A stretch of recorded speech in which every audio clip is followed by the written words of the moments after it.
Today we're going to be talking about the history of lawns. Lawns, as we know them, started in Europe. In the 12th century, these lawns were most likely not grass. They were dicots kept in short carpet-like growths and would be considered a weed in modern lawns.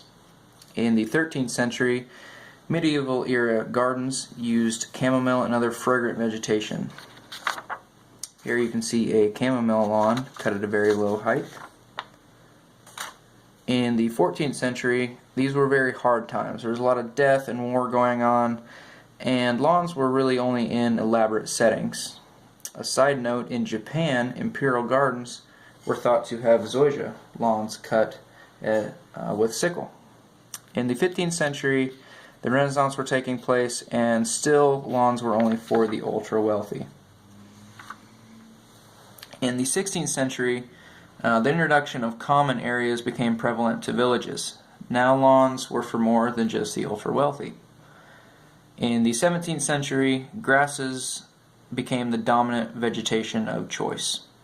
Lawns became more prevalent at homes, and weed control practices were being used.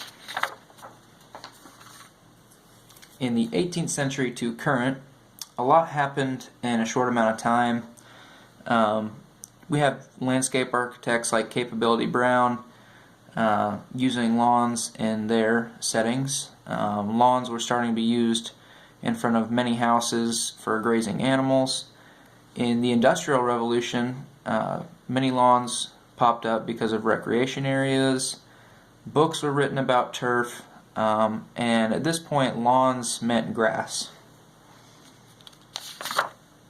Here you can see a typical Capability Brown setting, long lawns that were tiered and kind of swooped away from the front of the house. Lawn care practices really took off and evolved into what we know them today. In 1827, budding invented the reel mower, sodding practices became more prevalent, and in 1892 there was publishing of turf-dedicated books. In America, the early American lawns, there was houses centered around them. And then plantations started to have their own lawns. And then land that was being settled, those houses also had their own lawns. And that kind of started the evolution of every house kind of having its own lawn. These lawns needed to be frequently cut, and that's where scything kind of phased out and mowing units were introduced. They also served a functional purpose for these houses, and the practices of taking care of these lawns was very industrialized, with clean seed, fertilizers, and mowers being readily available to many.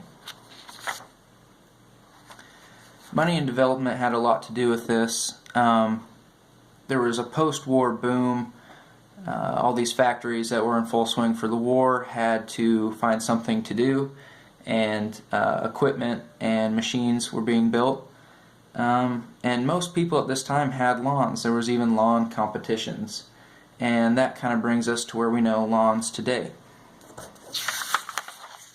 My credits for the photos are there, and my information was from Dr. Horvath.